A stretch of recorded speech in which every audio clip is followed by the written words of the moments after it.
그럼 지금부터 채무자 정책 2.0 무엇을 바꿀 것인가?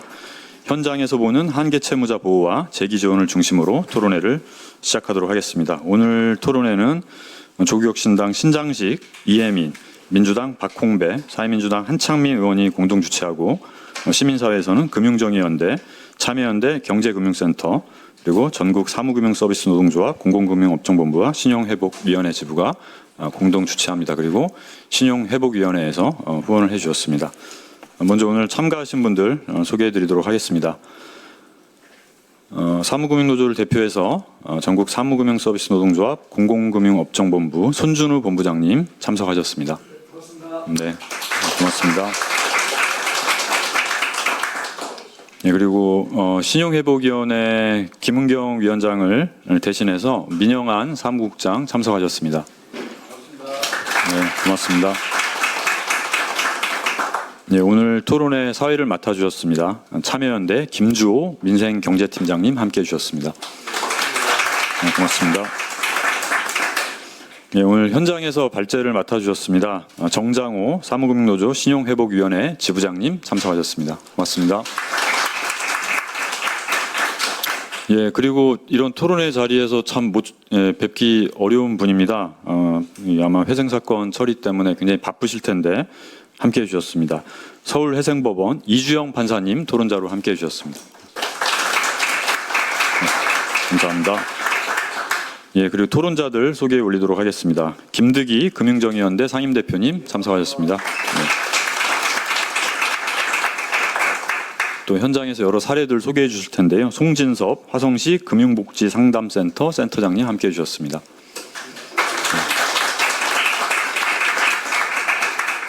김진석 한월법무사사무소 대표 법무사님 함께해 주셨습니다. 네, 고맙습니다. 네, 그리고 오늘 금융당국에서도 현장 의견을 청취하고 고민을 나누기 위해서 함께해 주셨습니다. 김효빈 금융위원회 서문금융과 사무관님 참석하셨습니다. 네, 고맙습니다. 그러면 축사를 먼저 듣고 토론에 이어가도록 하겠습니다. 먼저 사무금융노조 공공금융업종본부 손준우 본부장님 인사말씀 듣도록 하겠습니다. 제가 먼저 인사말을 하게 될 줄을 꿈에도 몰라서 다른 분들 어떻게 하시나 잘 지켜보고 있다가 맞춰서 하려고 했는데 네, 말씀드리겠습니다. 먼저 오늘 채무자 정책 2.0 무엇을 바꿀 것인가라는 주제로 저희 이제 토론회를 하게 되었습니다. 사실 이제 경제도 그렇고 금융도 그렇고 살아있는 생물이라는 표현을 많이 씁니다. 그만큼 이제 실질적인 사회적 변화에 즉시 맞춰서 대응하기 때문에 변화하면서 대응하기 때문에 그런 별칭이 붙은 게 아닌가라는 생각인데 사실 정책은 그에 비해 사회적 필요성에 비해서 반발짝 한 발짝 늦게 따라오는 것이 현실입니다. 그런 상황에서 우리 신용회복위원회 노동조합에서 이렇게 시의적절하게 정책적인 필요성을 문제 제기하셨다는 거에 대해서 사실 감탄의 말씀을 드리겠고요. 오늘 이 자리를 빌어서 유익하고 실질적인 도움이 되는 그런 토론이 진행되었으면 좋겠습니다. 감사합니다. 네, 고맙습니다. 이어서 신용회복위원회 민영한 사무국장 축사를 이어서 듣도록 하겠습니다. 네, 안녕하십니까. 신용회복위원회 민영한 사무국장입니다.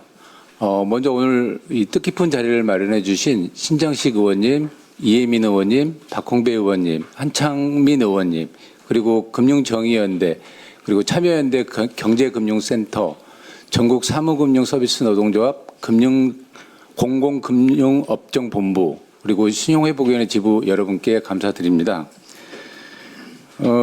신용회복위원회는 올해로 24년이 됐는데요. 돌이켜보면 그동안 지나온 과정이 채무자의 상환 능력에 맞게 채무 감면 폭을 계속 확대하는 개선을 해온 그런 역사였습니다. 근데 요즘은 여기에서 그치는 게 아니라 채무자의 사정이 갈수록 다양하고 복잡해지고 있습니다.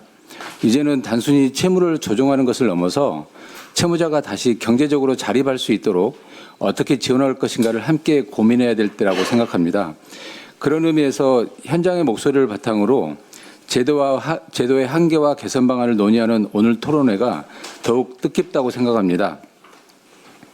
신용회복위원회도 오늘 제시되는 다양한 의견을 경청하고 국민이 실제로 체감할 수 있는 제도 개선으로 이어질 수 있도록 함께 고민하도록 하겠습니다. 오늘 논의가 채무자 지원 정책을 한 단계 발전시키는 의미 있는 계기가 되기를 바라겠습니다. 감사합니다. 그러면 기다리는 동안 우리 사회를 맡아주신 김주호 팀장님께서 오늘 토론회 진행 계획에 대해서 먼저 토론자 발제자들께 안내를 좀 해주시면 고맙겠습니다. 네, 안녕하십니까. 오늘 토론회 사회를 맡은 참여연대 위생경제팀 김주호 팀장입니다. 오늘 바쁘신 와중에 또 많은 분들이 이렇게 자리에 함께해 주셔서 감사드립니다. 오늘 미리 공지가 나간 것처럼 발제자는 2분이시고 토론자는 총 4분이십니다. 아마 제가 알기로는 사전에 발제가 30분으로 안내가 나간 것으로 알고 있는데 그렇게 되면 오늘 저희가 점심을 못 먹습니다. 그렇기 때문에 발제를 15분에서 20분 내외로 준비를 해주시면 좋을 것 같습니다. 그리고 이제 4분 토론 쭉 이어듣게 될 텐데요. 일단 소개를 드리도록 하겠습니다. 네. 첫 번째 발제는 채무 조정을 넘어 채무자 재기 지원을 위한 신용회복위원회의 기대 역할에 대해서 정장호 전국 사무금융노조 신용회복위원회 지부장님께서 발제해 주실 예정입니다. 두 번째 발제는 실패를 넘어 희망으로 서울회생법원의 역할과 과제에 대해서 이주영 서울회생법원 판사님께서 발제해 주실 예정입니다. 두 분이 15분부터 20분 내외로 발제를 해주시면 이어 4분의 토론을 드릴 텐데요. 첫 번째 토론은 김득의 금융정의연대 상임대표님 토론 듣겠습니다. 두 번째 토론은 송진섭 화성시 금융복지상담센터 센터장님 토론 이어듣고요. 세 번째는 김진석 한월 법무사사무소 대표 법무사님, 그리고 네 번째 토론은 김효빈 금융위원회 서명금융과 사무관님 토론 이어듣도록 하겠습니다. 토론은 각 10분 내외로 준비를 해주시면 감사하겠습니다. 그리고 오늘 현장에 이제 많은 분들이 와주셨는데 아마 토론의 내용 들으시면서 궁금한 것이나 또 여러 가지 의견 내시고 싶은 분들이 있으실 줄로 압니다. 그렇기 때문에 마지막에 한 5분 정도, 한 2분 정도 현장에서 얘기하실 분들 발언, 플로어 발언을 듣고요. 그 다음에 토론자분들, 발제자분들 추가로 더 말씀하실 분들 말씀하시고 오늘 토론회는 최대한 12시에는 마치는 것으로 그렇게 진행하도록 하겠습니다. 감사합니다. 네, 오시는 것 같습니다. 예, 일단 시간 단축을 위해서 사진을 먼저 찍겠습니다. 사진 찍는 동안 한숨 돌리시게. 네. 저희 화이팅 할까요? 네. 신용회복위원회 화이팅! 화이팅! 인사 말씀 해주시면 고맙겠습니다. 네, 제 일정 때문에 좀 늦어져서 죄송합니다. 오늘 소중한 자리를 준비해 주신 모든 분들께 감사드리고요. 사실 인사말은 여기 책자에 있기 때문에 그걸로 가름하겠습니다. 딱 한마디만 말씀드리겠습니다. 우리가 지금 이 토론회를 하는 이유는 단순하게 이제 채무를 변제해 주는 것을 넘어서서 일상으로 삶을 어떻게 해야 복귀시킬 수 있겠느냐, 이런 것을 좀 촘촘하게 다시 재조명하는 시간이 필요하다고 생각합니다. 특히 이재명 대통령과 이재명 정부 출범 이후에 이 채무조정 문제를 조금 더 적극적으로 고민하고 있는 상황이기 때문에 저희 관계단체들이나 전문가들 그리고 관계기관에서 이 부분을 한층 더 나아갈 수 있도록 함께 노력을 해주셨으면 좋겠다, 이렇게 판단합니다. 저 또한 국회 안에서 이 부분을 강조는 했지만 여전히 부족한 부분이 있다는 것을 알고 있기 때문에 적극적으로 그 활동에 함께하도록 더 노력을 하겠습니다. 다시 한번 이 자리를 만들어 주신 모든 분들 그리고 함께 참여해 주신 모든 분들 그렇게 감사드리고 정말 우리가 말이 아니라 실천으로 변화를 만들어가기를 기대하고 있습니다. 고맙습니다. 네, 고맙습니다. 박홍배 의원께서는 토론회 중간에 참석하실 예정이어서 오시는 대로 사회자께서 인사 말씀을 잠깐 배려해 주시면 고맙겠습니다. 예, 그럼 지금부터 김주호 팀장님께 마이크를 넘겨서 본격적인 토론회 시작하겠습니다. 예, 사회를 맡은 참여연대 위생경제팀 김주호 팀장입니다. 아까 발제하고 토론 순서는 쭉 안내를 드렸기 때문에 안내 드린 대로 시작하도록 하겠습니다. 첫 번째 발제입니다. 채무 조정을 넘어 채무자 재기 지원을 위한 신용회복위원회 기대와 역할에 대해서 정장호 전국 사무금융노조 서비스 노동조합 신용회복위원회 지부장님께서 발제해 주시겠습니다.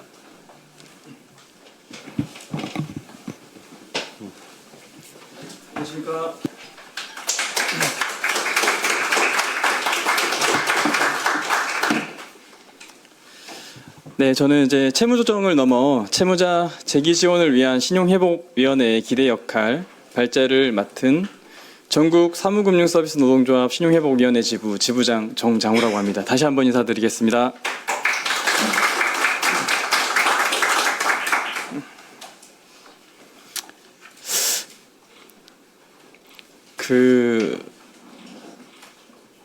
이번 발제의 의의는 이제 예전에는 저희 채무조정이라는 정책이 행정부 그리고 법원 뭐 이런 곳에서 뭐 약간의 독자적인 느낌을 가지고 했다면 이제는 협력해야 한다는 의미로 조금 저희가 이 자리를 마련한 거고요.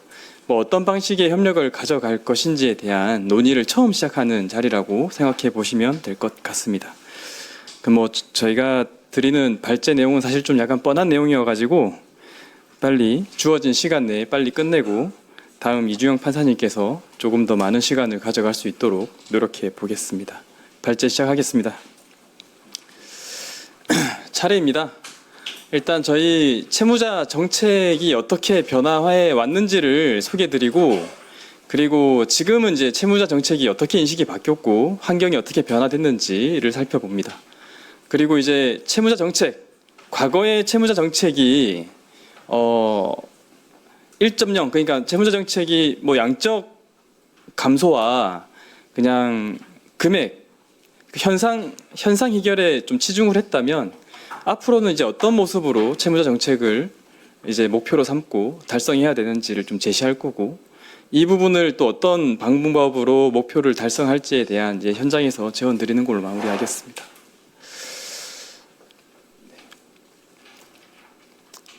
저희 대한민국 현대사에서 가장 중요한 사건 중에 하나라고 저는 생각합니다. 외환위기 1997년에 발생한 외환위기 그리고 그러니까 소비자의 구매력 부양을 좀 인위적으로 부양하기 위해서 신용카드를 조금 쉽게 발급했던 일로 발생했던 신용카드 대란이 2002년도에 있었습니다.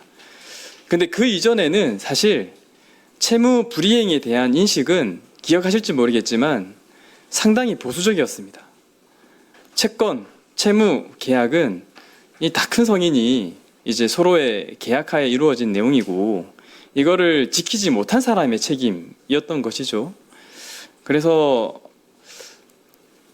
채무를 갚지 못하는 사람은 이제 신용불량자라는 단어로 도덕적인 문제까지 있는 사람으로 약간 치부한 내용이 있었고 그리고 보시면은 제가 준비한 자료 보시면 이제 민사집행법이라고 해서 2002년도에 민사소송법에서 떨어져 나온 내용이 있는데 여기 보시면 불량 채무자에 대한 철저한 책임 추궁을 통하여라는 표현이 있습니다. 이때만 하더라도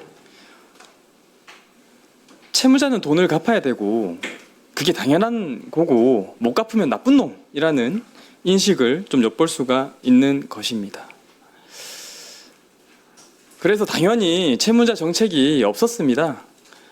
뭐 1997년 이전에는 신용회복 지원 정책도 없었고 법적으로도 이제 뭐 도산법 체계가 보시면 파산법, 화입법, 회사정리법 이렇게만 있었는데 이 내용도 사실 개인에 대한 내용이 아니고 법인, 파산, 법인에 대한 내용이 거의 대부분이었습니다.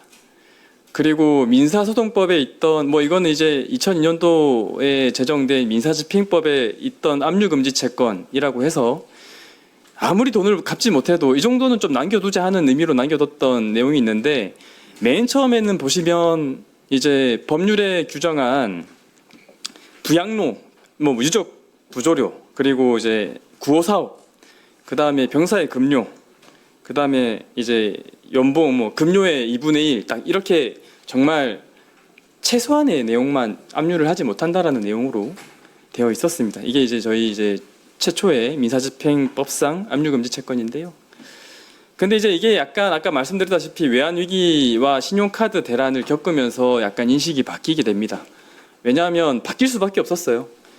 그때 2001년에 12월에 보시면 그때 신용불량자라고 그때 당시의 표현으로는 신용불량자가 이제 245만 명이었고 2003년에는 거의 100만 명이 늘어가지고 335만 명 정도가 급증이 했습니다. 특히 2003년에는 월별로 10만 명씩 급증한다고 지금 금융감독위원회가 이제 정책적으로 발표를 한 적이 있습니다. 결국에는 이제 국민의 거의 10분의 1이 그런 채무 불이행자 문제를 겪고 있었는데 이거를 옛날처럼 그냥 채무자 정책도 없이 그냥 채무자 나쁜 놈이라고 치부하고 알아서 해결하라고 이제 방치하면 당연히 이제 못 갚는 분들은 지하경제로 편입될 수밖에 없고 지하경제로 편입되면 그럼 국가 경제도 붕괴될 것이고 붕괴되면 결국 사회 안전망이 또 엉망이 될 것이고 이런 고려가 있었기 때문에 이제 채무 불이행자 문제는 더 이상 개인의 문제가 아니고 국가가 좀 개입해야 된다는 인식으로 바뀌는 첫 번째 단계라고 보시면 될 것 같습니다. 그래가지고 이제 시행된 정책들이 이제 보시면 2002년도에는 신용회복위원회가 처음 이제 설립이 됐습니다. 그리고 2003년에 요즘 말 많은 상록수, 제1차 유동화가 이제 금융기관들 공동으로 만들어져 가지고 배드뱅크식으로 채권을 매입해서 채무조정을 했습니다. 그리고 2004년, 2005년 요때는 또 이제 한국자산관리공사에서 배드뱅크 프로그램을 또 실시했고요. 그리고 2005년에는 이제 좀 선진 도산법 체계가 제정이 됐습니다. 근데 사실 통합도산법 요거는 사실 이제 IMF가 그런 구제금융의 조건으로 내건 거여가지고 도입한 부분도 좀 있습니다. 근데 이제 요때 2000년대 초반은 인식이 바뀌는 이제 그 첫 단계 스텝이라고 보시면 되시고 그럼에도 불구하고 아직 이제 좀 인식이 완전히 바뀌지는 않았던 거라고 보시면 됩니다. 그러면 이게 지금은 이제 현대, 그러니까 2000년대 초반에서 지금까지는 어떻게 변했는지를 한번 보시면 이제 그 환경이 많이 바뀌었습니다. 옛날 제가 말씀드렸죠. 이제 1년에 335만 명씩 신용불량자 정보가 등록이 됐다가 지금은 이제 94만 명 정도로 감소했습니다. 숫자가 이제 많이 줄었는데 뭐 당연히 저희 신용회복 지원 프로그램 그리고 법원에서 제정한 통합도산법 요게 이제 주요했다고 평가들을 많이 합니다. 그리고 이제 이런 그 채무자 문제 해결에 대한 인식이 보다 더 적극적으로 변화하고 있습니다.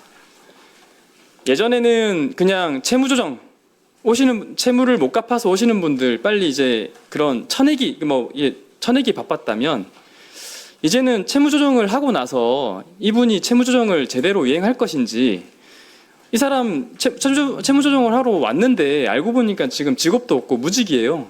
그러면 이거 직장 구하는 것도 좀 도와줘야 되는 거 아닌지 뭐 이런 재기지원, 사후관리에 좀 더 무게를 두기 시작했습니다. 그래서 이제 금융위원회 내에 그런 금융과 복지와 고용 이걸 다 연결하자라는 또 전담 팀도 하나 신설이 됐습니다. 이렇게 보시면은 이제 현장 간담회도 지금 개최하고 있고요. 그리고 이제 서울회생법원을 필두로 해서 도산 전문법원이 설치가 됐습니다. 2017년 3월에 이제 법원 조직법이 개정이 됐는데요. 지금은 이제 서울회생법원과 부산, 수원, 광주, 대구, 대전 여기에 이제 지금 회생법원이 생겼습니다. 이 회생법원 그 법원 조직법 개정 목적에 보면 수요자의 법원 접근성 강화와 도산 사건의 전문화 및 재판 절차의 신뢰성 확보를 위해서 회생법원을 설치한다라고 되어 있습니다. 뭐 이것도 사실 약간 좀 채무자 친화적인 정책으로 하나 볼 수 있는 사건이라 볼 수 있겠습니다. 그리고 이제 최소한으로 뭐 이게 그런 생계 보장하는 걸 넘어서 적극적으로 채무자를 보호하는 정책이 점점 태동하고 있습니다. 그래서 2024년 10월에 개인 채무자 보호법이라고 하는데 이게 이제 제정되고 시행이 됩니다. 뭐 요거는 이제 개인 채무자 보호를 위해서 채권자의 권리와 의무 이런 거를 규정한 법률이고요. 예전에 2009년에는 채권의 공정한 추심에 관한 법률이 있는데 그거를 좀 넘어서 좀 더 이제 채권자의 적극적인 보호 의무를 규정한 법률이라고 보시면 되겠습니다.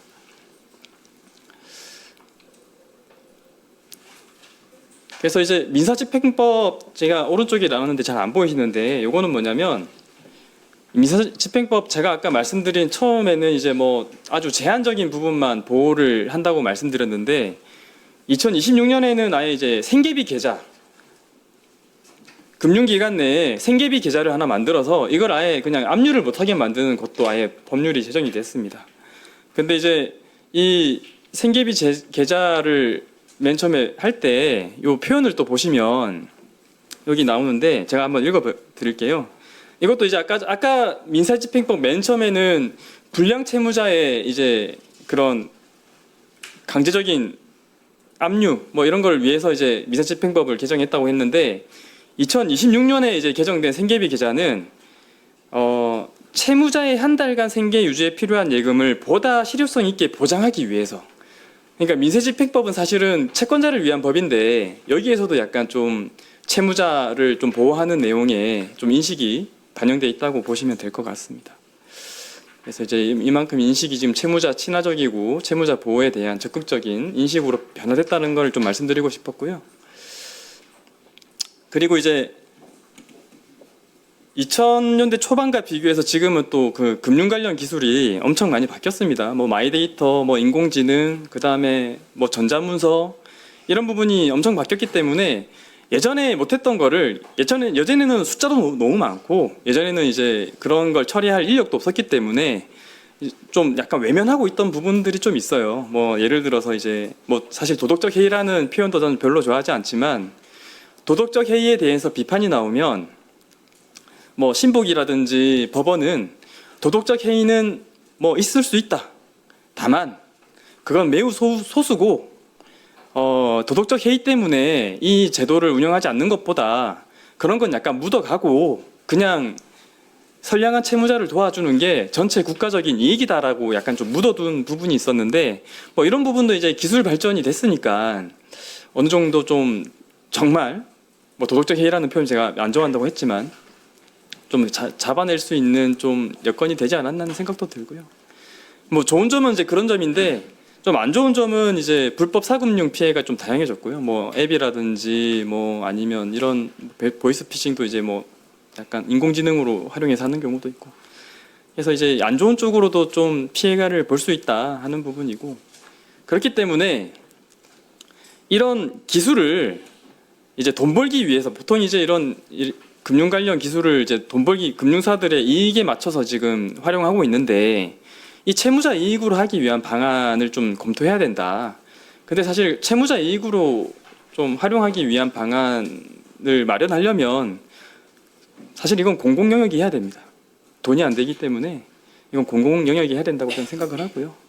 뭐 된다고 하면 이제 뭐 기간별로 이제 중복되는 비용도 발생할 수 있고 뭐 전담 기간 부재 등의 한계가 있는데 뭐 이런 부분에 대해서도 한번 좀 논의해 볼 필요가 있다고 생각을 합니다. 그래서 지금 채무자 정책 많이 왔지만 여러 가지 좀 비판 여론이 있어요. 뭐 첫 번째가 이제 진짜 어려운 국민들한테 닫고 있느냐. 뭐 저희 열심히 하고 있지만 지금도 뭐 일가족이 빚 때문에 돌아가시는 일들이 너무 많습니다. 15년, 19년, 23년 이렇게 여러 가지 너무 많고 결국에는 이제 올해 6월에 이제 국무회의 때 이재명 대통령이 빚 문제로 사람 죽는 거 너무 후진적인 거 아니냐. 이 선진국 대한민국에서 이거 약간 당장 대책을 수립하라고 몇 번을 말씀하셨던 부분이 있습니다. 근데 이제 뭐 저희 쪽 신복이나 이제 그 당국의 약간 대책은 일단은 몰라서 돌아가시는 게 많아서 일단 홍보를 강화하겠다. 이제 그쪽으로 저희가 지금 잡고 있는 것 같고요. 그리고 이제 채무조정 신청할 때 그런 비용, 뭐 우리 신복이 같은 경우는 뭐 5만 원 정도로 비교적 작지만 회생이나 파산 같은 경우는 뭐 평균이 한 200만 원, 300만 원 들어갑니다. 뭐 이 부분에 대한 좀 어떻게 좀 하면 이 부분을 조금 완화시킬 수 없을까 하는 부분도 좀 저희가 고민하는 부분이고요. 그리고 이제 이런 그 채무조정이나 상담 그리고 신청 이런 거를 어떻게 우리가 좀 편하게 국민들이 접하기 편하게 전달 체계를 강화할지 이런 부분을 좀 저희가 고민을 하고 있습니다.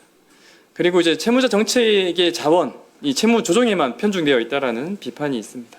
채무 감면, 채무 조정 신청 수 여기에만 너무 저희가 집중하고 있다는 거죠.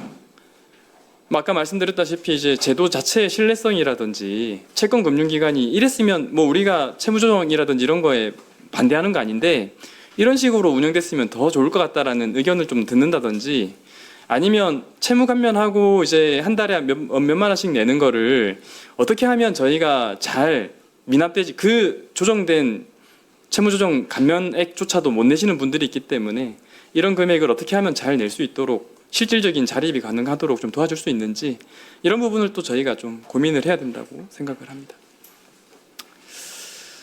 그래서 이제 채무자 정책 2.0이라고 말씀드렸는데 이제 채무자 이게 제가 좀 요약하자면 채무자 정책 1.0은 너무나 많은 채무 불이행자들이 있어서 우리는 이 너무나 많은 채무 불이행자를 해결하기에 약간 급급했다.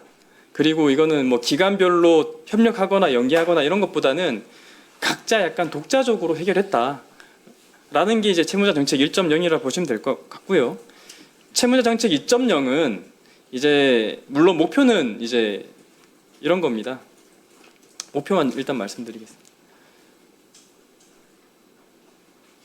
일단 채무자 정책의 접근성을 우리가 이제 너무 이제 그 숫자 줄이고 금액 줄이고 감면하고 이런 거에 이제 1차적인 목표를 하는 것보다는 우리가 채무자분들이 어떻게 이런 채무조정 제도에 잘 접근할 수 있을까를 고민하고 그 다음에 채무자가 아니더라도 돈을 잘 갚는 일반 국민들도 채무자 정책이 그래도 저건 정말 필요한 정책이야. 저건 약간 정말 필요한 정책이고 믿을 수 있는 정책이야 라는 신뢰성을 어떻게 확보할 것인지 그 다음에 채무자 정책의 실효성 뭐 이렇게 사실 우리 채무조정 제도가 여러 가지가 있지만 그중 그 많은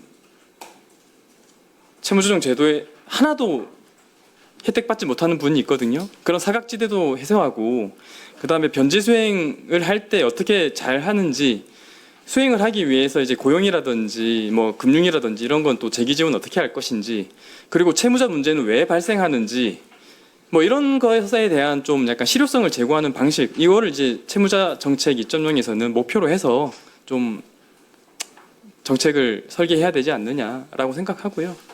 그러면 이거를 달성하려면 어떻게 해야 되느냐? 뭐 저희가 제안 드리는 것은 일단 수행기관의 특성을 고려한 협업 체계가 구축되어야 된다고 생각합니다. 그러면 채무조정 수행기관의 특성은 무엇이냐? 일단 저는 이제 회생법원, 신용회복위원회, 자산관리공사 3개만 일단 말씀드리는데요. 회생법원은 이제 뭐 저는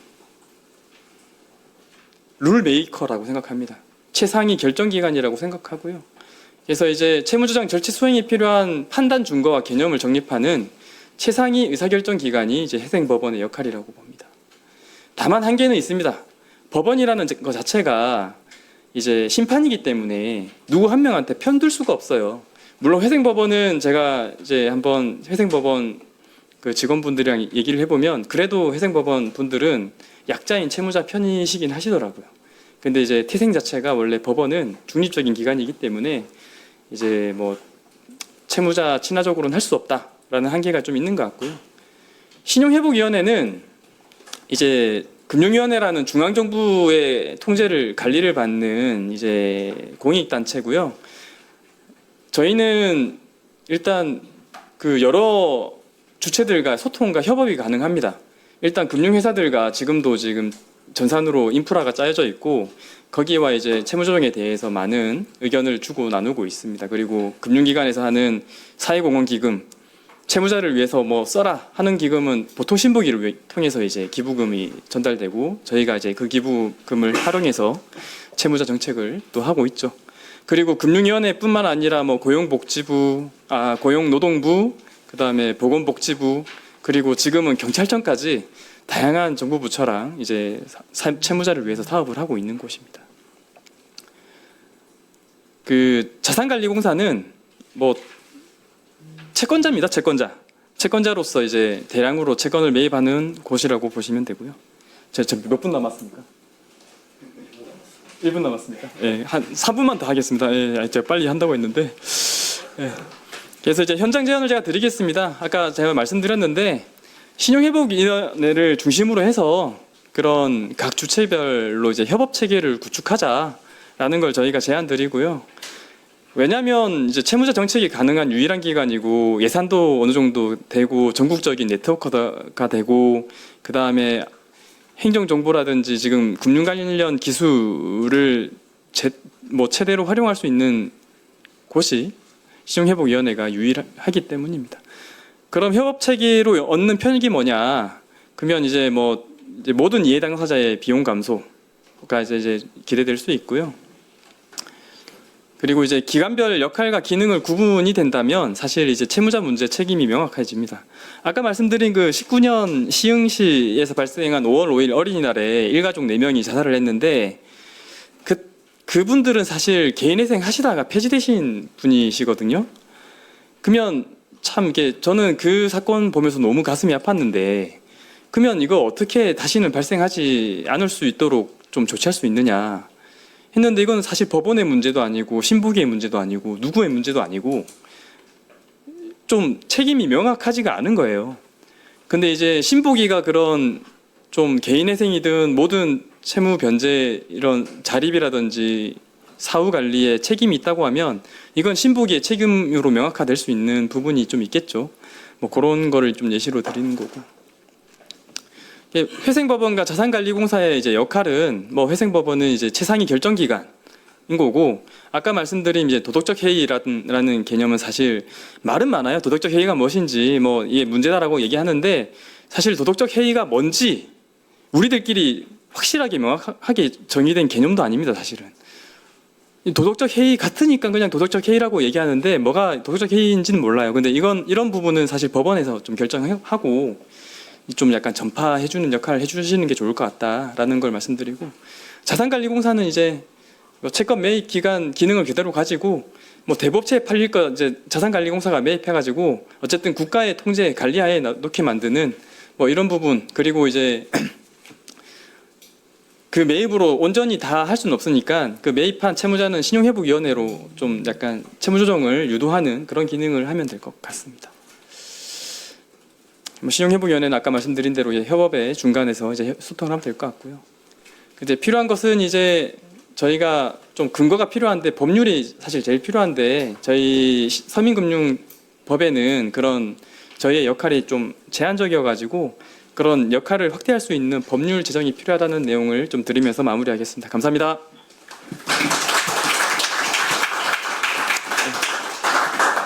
예, 정장우 지부장님께서 그동안 채무자 정책이 어떻게 강화되어 왔는지 그리고 채무자 정책 2.0을 위해서 신용회복위원회가 좀 더 역할을 하겠다는 취지로 발제를 해주신 것으로 들었습니다. 저희도 이제 그 현장에서 여러 한계 채무자분들 만나 뵈면 이 기관과 기관 간의 그 협업을 상당히 강조하시거든요. 왜냐하면 내용이 이렇게 연계가 되어야 되는데 그게 이제 중간에 뚝뚝 끊긴다거나 또는 기관에서 기관으로 이관되는 과정에서 좀 기간이 오래 걸린다거나 이런 문제들이 늘 답답하다 이렇게 얘기를 많이 해주셨는데 참 이전에도 다른 활동에서도 해보면 이 기관과 기관의 협업이 참 어려운 문제인 것 같습니다. 심지어 행정부 안에서도 협업이 어려운데 회생법원과 신용회복위원회, 금융회사, 경찰청 이 기관들이 참 협업을 하기가 쉽지 않아 보이는데 그 역할을 좀 신용회복위원회가 나서서 하겠다는 취지로 발제를 해주셔서 참 감사하다는 말씀 드립니다. 두 번째 발제입니다. 이주영 서울회생법원 판사님께서 실패를 넘어 희망으로 서울회생법원의 역할과 과제에 대해서 발제 15분에서 20분 정도 해주실 예정이고요. 아무래도 발제문 제가 미리 읽어보니까 좀 도산제도 중심으로 발제문을 좀 준비를 해주셨던데 아까 말씀해주신 협업 방안과 관련해서도 판사님께서 간단하게 뒤에 아이디어나 이런 것들이 있으시다면 한두 가지 정도 제안해 주시면 또 어떨까 싶습니다. 그러면 판사님 발제로 이어가도록 하겠습니다.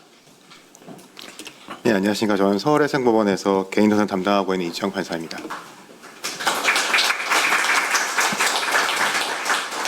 예, 우선 귀한 발표 기회 주셔서 감사합니다. 저는 오늘 간단히 최근 취약 채무자를 위해서 서울해상법원에서 해온 노력과 향후 제도적 개선점에 대해서 간단히 말씀드리고 말씀해 주신 대로 이제 유관기관과 협력 방안도 간단히 말씀드린 한편 오늘 토론에서 나오는 말씀 잘 듣고 가려고 합니다.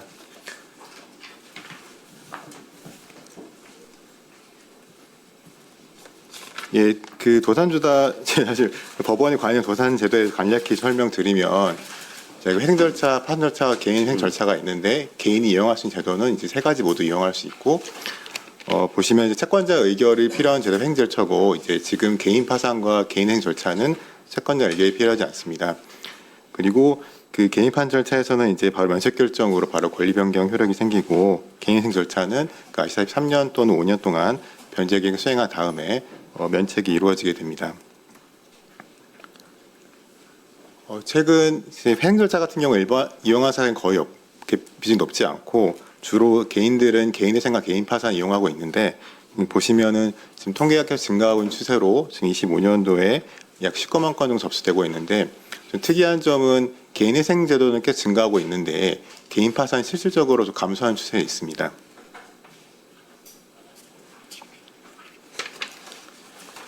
그래서 개인 파산 흐름 간단히 말씀드리면 파산 신청을 해서 저희가 심사를 해서 파산 선고를 해서 파산관 선임하고 이 파산관 조사를 통해서 조사 내용에 대해서 채권자 집회를 거친 다음에 채무자에 대해 면책 결정하는 절차가 이루어지고 있습니다. 이 PPT에 나온 장면은 지금 저희가 파산 선고를 일괄해서 하는 장면인데 저희가 한 달에 한 번 몰아 선고를 하는데 그 이유는 선고를 하면서 저희가 신용교육을 하기 때문입니다. 이 신용교육은 현재 신용회복위원회 등을 통해서 이루어지고 있습니다. 다음은 개인 행사차 흐름 살펴보시면 이제 신청을 해서 저희가 회생위원 선임의 조사를 하고 그분 통해 개시 결정한 다음에 저희가 채권 집회에서 채권자 의견을 듣고 변제계 인가를 하고 그 변제 계획을 수행 잘하면 면책이 이루어지는 절차를 이루어지고 있습니다.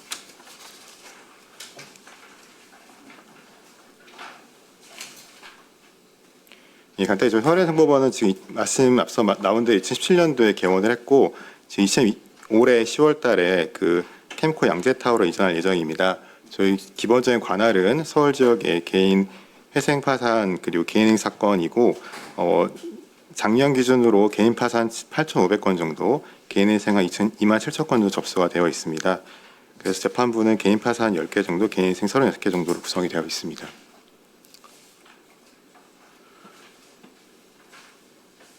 작년에 저희 회생법원의 통계를 보면은 지금 부채가 사실은 이 통계상 세무청의 통계를 보시면 아시겠지만 대부분이 이제 개인 파산과 개인 회생 모두 약 1억 원 이하의 채무를 부담하고 있어서 그렇게 고액의 채무는 아닌 경우가 대부분이고 연령의 통계를 보시면 특이한 점이 개인 파산 같은 경우에는 고령자가 상당 부분 차지하고 있는 반면에 소득을 통해서 변제를 하는 개인 회생 같은 경우에는 30, 40대가 대중을 이루고 있습니다.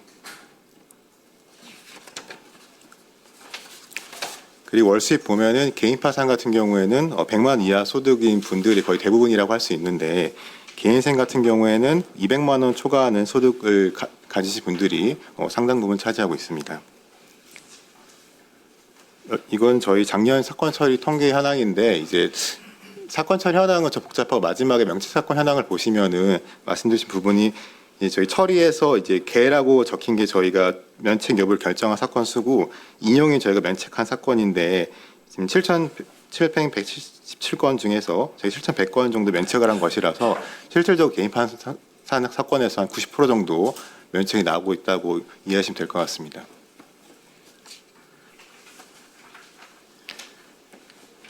본격적으로 저희가 세무자 제기를 위해서 회생법원이 해왔던 노력들을 간략히 말씀드리겠습니다. 우선 앞서 지부장님께서 말씀하셨지만 채무자들이 개인도산 이용하면서 마주하는 여러 가지 문제들이 있습니다. 우선 신청 단계에서 대리인을 선임해야 하는 문제가 있고 그리고 파산관제인이나 회생위원에 관한 예납 비용을 납부하는 문제가 있습니다. 그리고 또 부수적으로 생각보다 많이 드는 비용이 서류를 발급하는 데 많은 시간과 비용이 소요된다고 합니다. 그리고 이 개인도상이 맞춰지기 전까지 채무자가 상당한 어려운 생활을 겪게 되고 이러한 기간이 장기화 되면 채무자가 많이 어려움을 겪게 됩니다. 또한 현재 제도상으로 개인 도산을 이용하였음에도 종료 후에 재기를 어렵게 한 여러 가지 제약이 존재합니다. 예, 저희 회생법원에서는 2017년 개원부터 우선 신청 단계 문제 해결하기 위해서 채무자들이 쉽게 그 상담을 받을 수 있는 기관을 만들려고 했습니다. 그래서 2017년도에 뉴스타트 상담센터를 지금 만들어서 운영을 하고 있고, 이 센터에서는 파산관계 회생위원, 소송고 지정 변호사, 우리 신보기 같은 유관기관 직원분들과 법무사분들이 상담 위원으로서 무료로 상담하고 계시고, 이 상담은 지금 전화로도 가능하고 방문한 채무자들이 신용정보 조회도 가능해서 꽤 유용하게 지금 이용되고 있습니다. 그리고 저희가 향후 앞서 말씀드린 10월 달에 이전할 예정인데, 이전할 후에는 저희가 통합도산지원센터라는 것을 운영할 예정입니다. 이 특징은 이제 저희가 기존에는 이제 전문가분들이나 유관기관 직원분들이 이제 번갈아서 오시는 형태였는데, 앞으로는 신용회복위원회 같은 그 유관기관 분들 협업 아예 상주를 하시면서 상담뿐만 아니라 저희가 접수 업무까지 수행하는 좀 원스톱 서비스를 제공하려는 계획을 가지고 있습니다. 말씀드린 대로 신청 단계에서 신청대리 선임하는 어려운 문제가 있어서 그 국서변호사처럼 저희 소송고 지정 변호사를 운영하고 있고 8분 정도가 전담으로 이제 나라의 예산 지원을 받아서 이제 무료로 신청대리를 해주고 계시고요.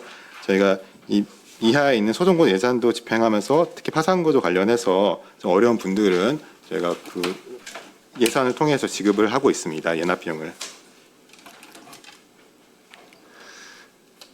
예, 그리고 앞서 말씀드린 대로 저희가 생각보다 신청하시는 분들이 겪게 된 문제가 서류를 준비하는데 조금 어려움을 겪어서 저희가 마이데이터를 활용해서 이런 부담을 좀 완화하려고 하고 있습니다. 물론 저희가 독자적으로 하는 건 아니고 이제 보건행정처와 신용정보원은 협력을 하고 있는데요. 공공 마이데이터를 활용해서 이제 행정청에 갖고 있는 정보를 굳이 채무자가 내지 않고 저희가 직접 받아볼 수 있는 공공 마이데이터 데이터를 활용한 공동 이용을 지금 시행하고 있습니다. 그래서 여기 적어놓은 이런 서류들은 저희가 공공 마이터를 활용해서 직접 활용하려고 하고 있습니다. 그리고 올해 10월쯤에 아마 시행될 것 같은데 제 생각에 좀 큰 변화가 이제 부채증명서를 이제 통합부채증명서라는 게 가능해질 것 같습니다. 그 기존에는 이제 채무자들이 이 뭐 워크아웃이든 다른 거 신청하기 위해서는 부채증명서를 일일이 다 받을 필요가 있었는데 이제 통합부채증명서가 시행되면 채무자가 특정 사이트에 가서 한 번에 그 자신이 모든 채무를 다운받을 수 있는 그런 제도에 시행돼서 여러 가지 비용이나 시간이 절감될 것으로 예상하고 있습니다.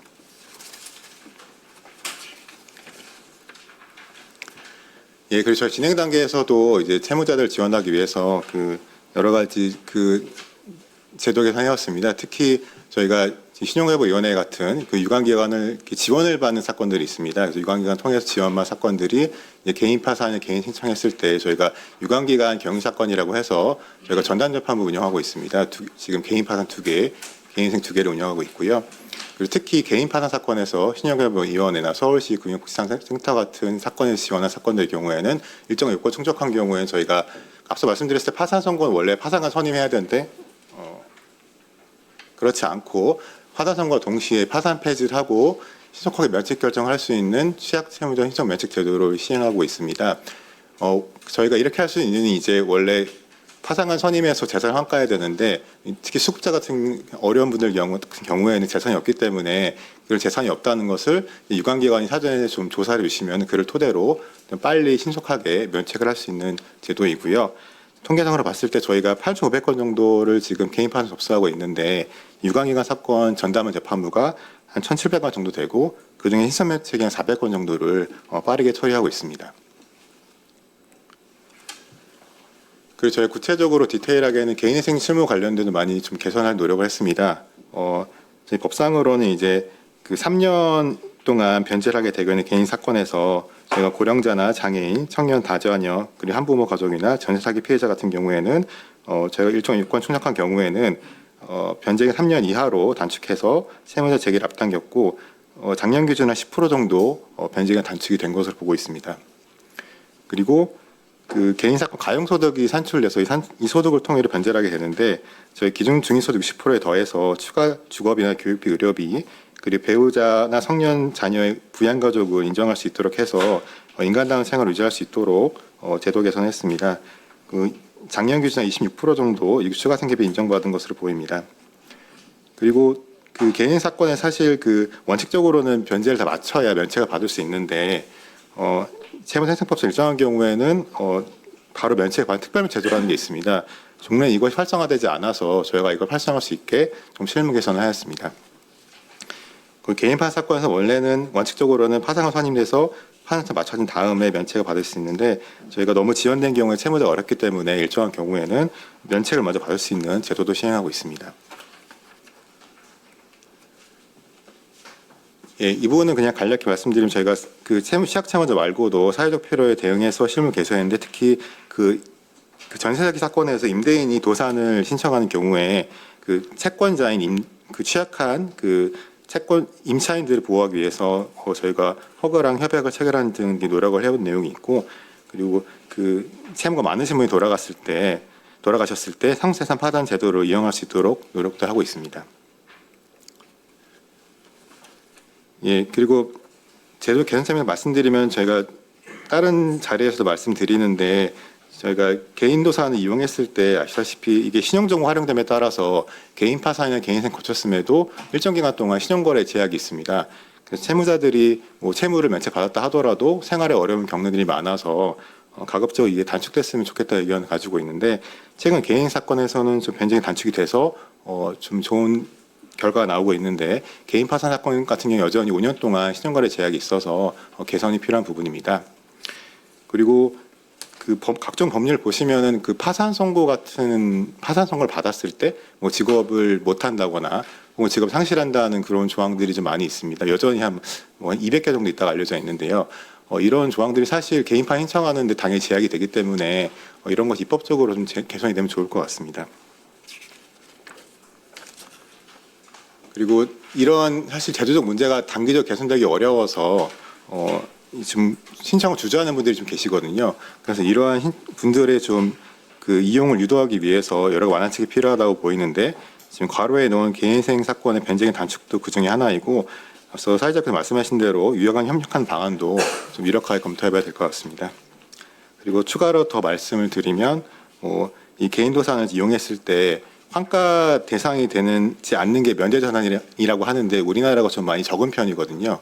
그래서 이 면제자 확대하는 것도 좀 유의미할 것 같고 지금 개인생 사건 같은 경우에는 담보권이 절차 안에 들어오지 않는데 그럼에 따라서 여러 가지 문제가 있어서 가능하다면 입법적으로 이 부분도 개선이 되면 좋을 것 같습니다.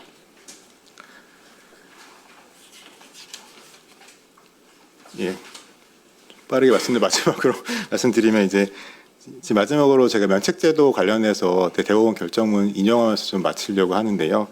제가 이거를 말씀드린 이유는 최근에 앞서 통계를 보여드린 대로 개인 도산 이용이 증가하다 보니까 그 이제 지부장이 발표한 대로 모랄리저드에 대한 우려가 나오고 있는 건 사실이긴 합니다. 근데 대법원에서 판시하시와 같이 보시면 이제 저희가 면책을 하는 이유, 파산제도라고 하는 것은 이게 저희가 법조인들이 이야기하는 이 도산을 근거하는 개인 파산제도거든요.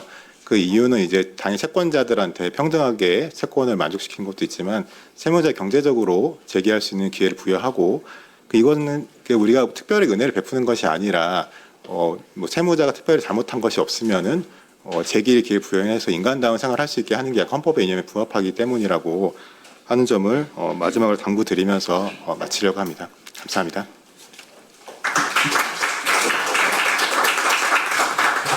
예, 감사합니다. 이주영 서울회생법원 판사님께서 통합도산지원센터 등을 포함해서 지금 회생법원이 하고 있는 여러 가지 노력에 대해서 설명을 해주셨고요. 그다음에 이후 여러 제도 개선 방안에 대해서도 제안 주신 것 같습니다. 다음으로는 두 분 발제에 이어서 네 분의 토론 이어서 듣도록 하겠습니다. 첫 번째 토론은 금융정의연대의 김득희 상임대표님 토론해 주시면 감사하겠습니다. 예, 반갑습니다. 금융정의연대 김득희라고 합니다. 제가 먼저 좀 사례를 말씀을 드리고 싶은데 저는 이제 피해 상담 사례를 받은 게 아니라 그러니까 지인들 있지 않습니까? 이제 물어보고 하는데 제일 안타까운 게 이제 후배였는데 돈을 빌려달라고 이제 전화가 왔어요. 딱 느낌이 왔습니다. 이게 과도한 채무에 의해서 그래서 만나자고 했는데 하루 전날 이제 자살을 했는데 그러니까 이 자살의 원인을 보니까 그러니까 금융기관에서 빌린 돈은 부담이 안 되는데 지인들, 회사 동료들 그다음에 가족들. 그러니까 나중에 보니까 이제 우리 동문들한테 빌린 돈이 한 2천만 원 되더라니까요. 그러니까 이게 못 갚으니까 감당이 안 되니까 인간관계가 무너질 것 같아서 이제 자살을 선택했는데 좀 더 적극적으로 일정을 좀 빨리 잡아서 했으면 안 됐느냐 이런 좀 죄책감도 좀 들고 있는 사례가 하나가 있고요. 이제 친구인데 법인입니다. 이제 판사님한테 가려고 파산을 이제 준비하고 있는데 소위 말해서 재산을 빼돌리는 과정을 저한테 물어봐요. 이건 도덕적 해이죠. 엄격히 따진다면.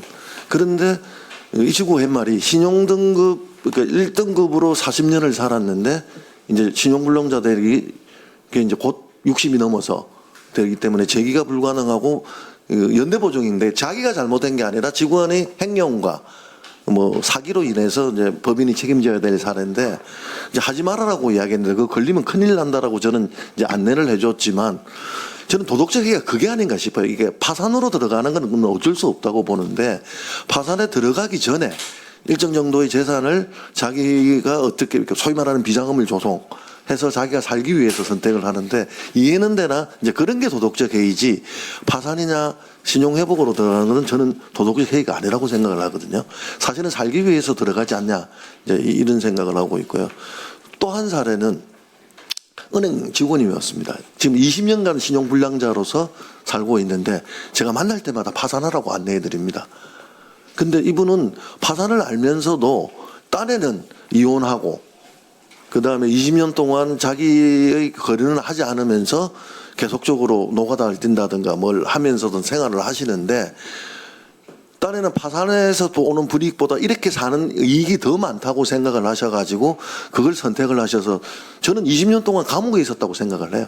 최근에도 그 말씀을 드렸는데 이번에 전화가 왔던 게 이재명 대통령의 말 한마디 때문에 이제 자기가 이제 신복이 세도약 기금인가 이게 대상자로 3건이 이제 올라갔는데 그걸 어떻게 해야 되는지 이제 와서 이제 물어보시는 건데요.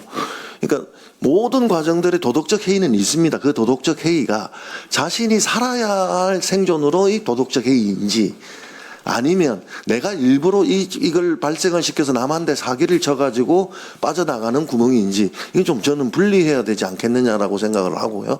이재명 대통령이 말했던 그 집단 자살, 가족들이 일가족 자살에 대해서 이제 후진 사회다, 원시 사회다 이런 말씀을 하셨는데 저도 처음에는 이해가 안 됐어요. 왜 가족들을 가지고 일가족이 자살을 하는지를. 근데 나중에는 점점 이해가 되는 부분이 뭐냐면 부모가 자살하고 남았을 때 어린 자식들이 또 추노처럼 비서의 대물림 때문에 가기 때문에 일가족들이 자살하는 유형이 있다. 라고 이야기를 하고 있거든요. 그래서 제가 이 말씀을 마지막으로 드리면서 이제 토론문으로 들어가려고 한 게 그러니까 부모의 빚은 자식들에게 대물림이 안 되고 뭐 사채업자든 여러 가지들이 있다 보니까 결국은 일가족 자살로 죽음으로써 끝날 수밖에 없는 구조적인 틀이 있기 때문에 저는 국가가 정말 빚 때문에 자살하지 않게 만들려면 이게 뭐라 해야 됩니까?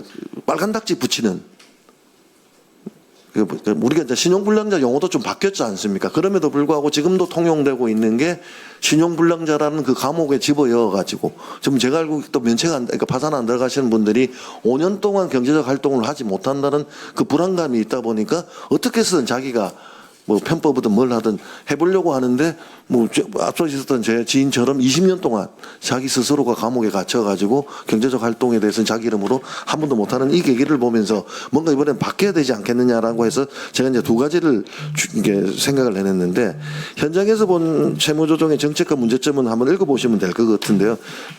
채권 양도 과정에 사각지대 발생이고 있는데 이제 저는 두 번째를 조금 더 엄하게 중요하게 좀 보고 있습니다.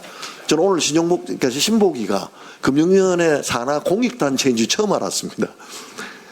이게 좀 위상이 좀 더 강화되어 가지고 가야 되지 않겠냐라고 보는 게 저는 이제 파산이나 회생이나 법원 가기 전에 신보기에서 저는 응급실이라고 생각을 합니다. 여기서 많은 것들을 걸러줘야지 이제 회생법원에서도 좀 압박이 덜하지 않을까 싶은데 그래서 될 수 있으면 많은 회생을 신보기가 할 수 있도록 제도적 장치가 좀 필요하지 않을까라고 생각을 하고 있고요.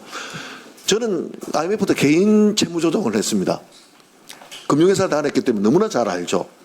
그러니까 리볼빙 카드가 불합리하다고 생각을 하고 그 시티은행을 상대로 개인적으로 이제 소송을 하다 보니까 개인적으로 이제 민원을 넣고 다투다 보니까 45% 채무 조정이 들어왔는데 저는 그걸 받고 했는데 보통 사람의 심리가 45에서 50%의 채무 조정을 해주면 이걸 어떻게든 갚아보려고 하는 심리들이 좀 있거든요. 그러니까 여기서 신복이의 채무조정으로 걸러낸다면 보니까 60에서 65가 신복이 채무조정이던데 걸러낸다면 좀 더 많은 사람들이 좀 제기에 갈 수 있지 않겠느냐 이런 생각을 들어서 제 경험까지 좀 창피하지만 말씀을 드렸는데요. 그러다 보니까 저는 이제 지금 법적으로 사전 통지가 의무화되어 있습니다. 그 채권을 양수양도할 때 대통령의 말 한마디 은행 직원들도 지금 이걸 검토하고 있는데요. 금융회사가 추심업체에다 파는 보통 비율이 뭐 금융위 사무관님은 아시겠지만 20-30이거든요.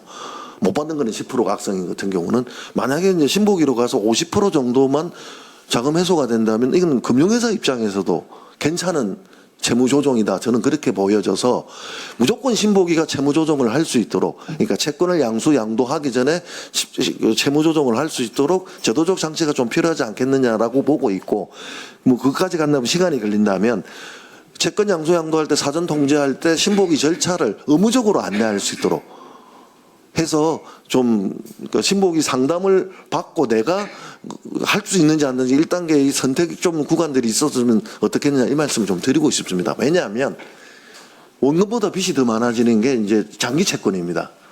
나중에 받아보면 배보다 배꼽이 더 커져가지고 원금보다 이자가 더 많아지는 경우가 있기 때문에 그러니까 금융회사에서 일체 채권 양수 양도를 했던 시기는 지연이자가 그렇게 많지 않은 시기거든요. 그러니까 그러다 보니까 신보기에서 시스템이 구축돼서 부실차권 관리 시스템이 구축돼서 간다면 좀 의미 있지 않겠느냐라고 하고요.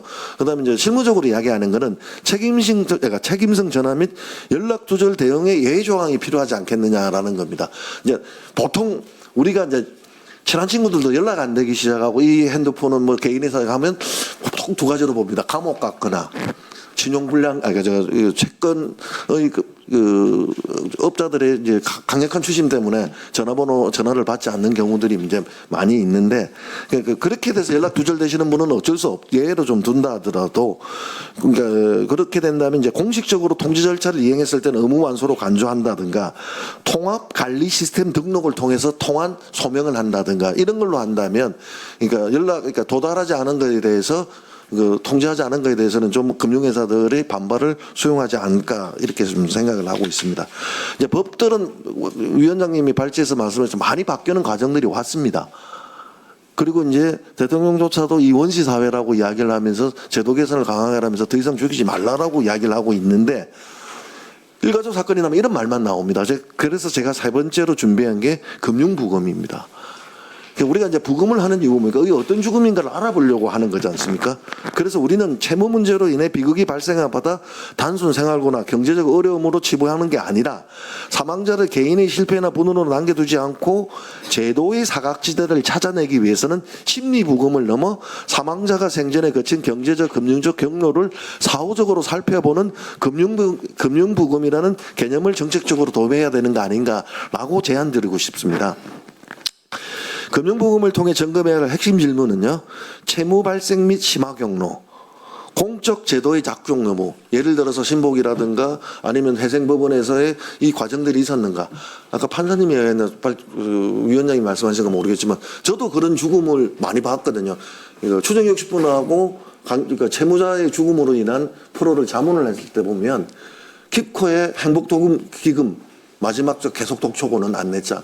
그러니까 마지막까지를 살기 위해서 여러 기관의 제도를 이용을 했지만 그것도 되지 않는 경우들이나 보통 보면요 이혼과 가정의 별개와 혼자 살면서 이제 노가다 아니면 버는 돈으로 하루하루 살고 있는데 끝끝내 마지막에 있는 그러니까 채권 추심자들이 추심을 합니다. 언제까지 갚지 않으면 그걸 또 채권을 연장하기 위해서 10,000원만 갚으시면 이달은 이자 안 갚으셔도 됩니다. 그러니까 이런 여러 가지 다양한 방법을 통해서 예전처럼 신체 포기각서 적어가지고 뭐 술집에 판다든가 이게 아니라 끝까지 죽을 때까지 이자를 받아내기 위한 그 진화된 방식들이 추심을 하고 있는데, 그러면 여기서 이제 공적 제도 작동의 여부가 됐는지 이런 것들을 좀 부검을 통해 가지고 발굴하지 해야 되지 않겠느냐라고 좀 말씀을 드리고 싶고요. 그러면 이제 사각지대 발굴을 통한 정책 완료, 부검의 목적은 누군가에게 책임을 묻는 것이 아니라 금융위가 잘못했는지 법원이 잘못했는지 이게 아니라 어느 단계에서 그 사람을 놓쳤는가 찾아내서 정책을 완료해서 사람을 살리기 위한 제도로서 도입이 돼야 된다, 이렇게 좀 생각을 합니다. 그래서 이어지는 것들은 이제 다기관 협력 및 제도적 안전장치가 필요하라. 그러니까 자살 예방 정책 담당 기관, 신용회복위원회, 법원, 법률구조기관, 지자체, 복지고용기관이 함께 참여하여 한 사람이 위기에 빠지고 공적 차원 체계에 이탈하는 과정 전체를 분석해야 되지 않겠느냐, 저는 그렇게 말씀드리고 싶고요. 이 과정에서 일어나는 개인정보에 대해서는 엄격한 정보보호 장치가 필요하다, 강조하고 싶습니다. 마지막으로 궁극적으로 우리가 확인해야 할 것은 사망자의 채무액이 얼마였는지, 10억인지 100억인지 이게 아닙니다. 그 사람이 살아있을 때 도움을 받을 수 있는 기회가 몇 번이 있었고 우리는 그 기회를 왜 놓쳤는가를 확인하는 것이 저는 중요하다고 생각합니다. 그래서 한 사람의 죽음을 분석하는 데 목적은 그 죽음을 단순히 설명하는 데 있지 않고 다음 한 사람의 생명을 살리는 데 있어야 합니다. 이걸 전문가적 용어로 표현한다면 매뉴얼이 되겠죠. 그래서 금융회사가 채권을 매각하기 전 채무조정 기회를 제공하도록 법적으로 의무화하고 금융부검을 통해 제도의 사각지대를 지속적으로 찾아 보완해 나갈 때 비로소 채무자의 정책 2.0이 저는 이루어질 것이라고 생각을 합니다. 더 이상 한계 채무자의 비극을 개인의 불운이나 도덕적 해이로 치부하며 방치할 수 없습니다. 오늘 이 토론회가 선언으로 그치지 않고 우리 의원님도 계시지만 국회, 정부 그리고 금융권이 함께 채무자의 생존권을 보장하는 입법과 제도 개선으로 이어지기를 강력히 촉구합니다. 예, 감사합니다. 예, 감사합니다. 김대기 대표님께서 금융회사가 연체채권을 대부업체나 추심업체에 양도 매각하기 전에 의무적으로 알리도록 하자, 그리고 금융부검이라는 이런 정책 패러다임 전환을 가져가자라는 취지를 여러 풍부한 사례를 들어서 제안 주신 것 같습니다. 아마 협업체계를 넘어서 그 협업체계 안에 어떤 내용을 담을 것인가에 대해서 여러 아이디어를 주신 것 같습니다. 네. 다음 토론입니다. 아마 누구보다 현장의 여러 사례들을 접하고 계신 분일 것 같은데요. 송진섭 화성시 금융복지상담센터 센터장님 모시고 다음 토론 발언 듣도록 하겠습니다. 네, 안녕하세요. 저는 화성시 금융복지상담지원센터 송진섭 센터장입니다. 반갑습니다. 오늘 그 판사님 그리고 신복이 그리고 같이 이렇게 토론에 참석해 주신 토론자분들 되게 감사한 말씀을 드리고요. 일단 저는 오늘 주제를 사람을 살리는 채무조정, 금융복지적 사고로의 전환을 통한 포용금융 생태계 완성이라는 주제로 토론문을 좀 작성을 해봤습니다. 아무래도 현장에 있다 보니까 현장의 이야기를 기본으로 해서 그리고 또 필요한 부분들 그리고 앞으로 같이 협업이나 나아갈 방향 이런 부분들에 대해서 좀 말씀을 드리겠습니다. 그 자료를 좀 보시면서 하시면 되는데 일단은 저는 그런 생각을 하고 있습니다. 사실 여기 서울 회생법원이 있지만 저희는 수원 회생법원 관할에서 이런 조정제도나 이런 걸 이용할 때 진행을 하는데 사실 차이가 큽니다. 서울회생법원에서는 이 내용만 봐도 여기는 상당히 선도적으로 진행을 하고 여러 가지 형태로 뭔가 지원을 하고 이거를 풀어가는 형태 이런 것들을 하지만 사실은 수원이 되게 그래도 그나마 낫다고 하지만 실제 그렇지는 않습니다. 어떤 판사님이 있느냐에 따라서 그 결과는 상당히 달라질 수 있고 거기에 따라서 진행되는데 최근에 보니까는 어디죠? 저희 광주, 대구, 그죠? 대전 생겼는데 거기도 잘 어떨지 모르겠어요. 제가 알기로는 일전에 상당히 그런 업무를 진행하는데 어려움을 겪었었다고 얘기를 들었는데 그래도 회생법원이 생기고 확대된다라는 것은 이런 부분에 대한 의미 부여가 확대된다라는 얘기입니다. 그런데 그 이외 이런 광역단이나 지방 같은 경우는 정말 어려움을 겪을 확률이 높고요. 실제 그게 벌어지고 있는 상황입니다. 그래서 저는 서울회생법원이 실무준칙을 가지고 업무를 진행을 할 때 이왕이면 다른 법원들 적어도 회생법원이 생겼으면 그 지역에 있는 법원들은 그 실무준칙에 맞춰갖고 같이 어느 정도 이렇게 통용되는 부분들이 있었으면 좋겠습니다. 수원회생법원이 그렇게 많은 일들을 하면서도 불구하고 수원에서 안 돼서 서울로 주소지를 옮겨서 그 서울 법원을 회생법원을 통해서 진행하는 이런 사례들은 사실 조금 아이러니한 상황들이기 때문에 그런 부분들에 대한 어떤 표준이 필요하다 이렇게 생각을 하고 그 표준이 정해지면 판사님들도 법원도 그에 맞춰서 같이 진행해서 어디를 가든 그 어떤 정보나 지원이 균형을 이뤘으면 좋겠다 이 말씀을 좀 드립니다. 그래서 각 채무조정 기관이 어떤 기존적 어떤 행정적 틀을 벗어나서 채무자의 실질적 회복을 돕는 방향으로 역할을 재정립을 해야 된다. 이런 주제로 제가 말씀을 드리고 있고요. 다 좋습니다. 뭐 심사 기준이 어떤 현실화 측면도 필요하고 사실 뭐 최저 생계비 관련해서 뭐 60% 산정 방식이 있는데 이런 기준들을 건들자 이런 게 아니라 그 대상자의 어떤 상황에 따라서 조금 더 가감할 필요 부분들이 있습니다. 그런 부분들을 좀 고려를 해서 실질적 생계비 인정 범위를 좀 조정을 하거나 확대될 필요가 있다. 그리고 이제 상환 능력이 없는 취약계층 대상 지금 서울이나 그래도 수원 이런 데는 면책 패스트트랙을 좀 빨리 진행을 하고 있는데 이게 전국으로 확대될 필요가 있습니다. 아까 말씀드린 대로 서울에 주소지를 뒀느냐 경기도에 뒀느냐에 따라서 그리고 지방에 뒀느냐에 따라서 이런 제도들이 차이가 있으면 안 된다고 생각을 합니다. 그래서 전국 확대가 필요하다. 그리고 또 이제 면책 확정 후에 지자체 복지망으로 정보를 자동 연계해서 완전한 사회 복귀를 돕는 사후 관리망의 구축이 필요하다라고 생각을 하는데요. 저희 같은 금융복지센터 화성시에 있는 기관의 가장 큰 특징은 관내에 있는 모든 유관기관하고 연결 라인을 갖고 있습니다. 그거는 제가 화성에 와서 만든 화성형 금융복지라는 모델을 만들고서 그걸 추진을 하고 있는데 여러분들이 아는 모든 복지기관, 여러분들이 아는 모든 행정복지센터, 여러분들이 아는 모든 공공기관에 화성에 있는 기관들하고 저희가 연결을 하고 있습니다. 이거는 제가 계속 말씀드리는데 중앙에서 할 수 있는 역할은 아닙니다. 중앙은 그런 역할을 할 수 있다고 말씀을 할 수는 있어요. 하지만 실질적으로 현장에서 최접점에서 그리고 가장 세세하게 그 사항들을 파악하고 지원하는 부분은 어려움이 있습니다. 그래서 저희 같은 지자체 단위 그리고 저희 같은 금융복지센터에 어떤 이런 라인을 활용을 해서 그 부분들을 같이 연결하는 부분들 그 부분이 저는 필요하다고 생각을 합니다. 그리고 이제 또 두 번째는 신용회복위원회 어떤 사고전의 필요성에 대해서 말씀드리겠습니다. 저는 신용회복위원회가 많이 유연해지고 많이 확대됐고 그리고 저희 같은 금융복지센터와의 어떤 관계 또한 많이 상생으로 전환을 하고 있기 때문에 상당히 제가 감사해야 하는 기관이기도 하고 긍정적으로 생각하는 부분들이 있습니다. 그런데 이제 저희가 이제 현장에서 봤을 때 어떤 비금융 채무 통합 관련돼서 그것도 요즘 저 통신 이런 부분도 많이 흡수되긴 했는데 여전히 그 부분에도 어떤 한계가 있고 어떤 제약이 있는 걸로 제가 알고 있습니다. 그리고 어떤 보험료, 지방세 이런 부분들 그러니까는 법원에서 할 수 있는 영역하고 신복에서 할 수 있는 영역이 물론 차이는 있을 수 있지만은 채무조정 관련해서 진행을 할 때 여전히 그런 것들이 허들이 되고 남아 있기 때문에 제기를 한다든가 이런 거 할 때 큰 문제로 남아 있는 게 현실입니다. 그런 부분들도 좀 포괄적으로 확대가 필요하다라고 생각을 합니다.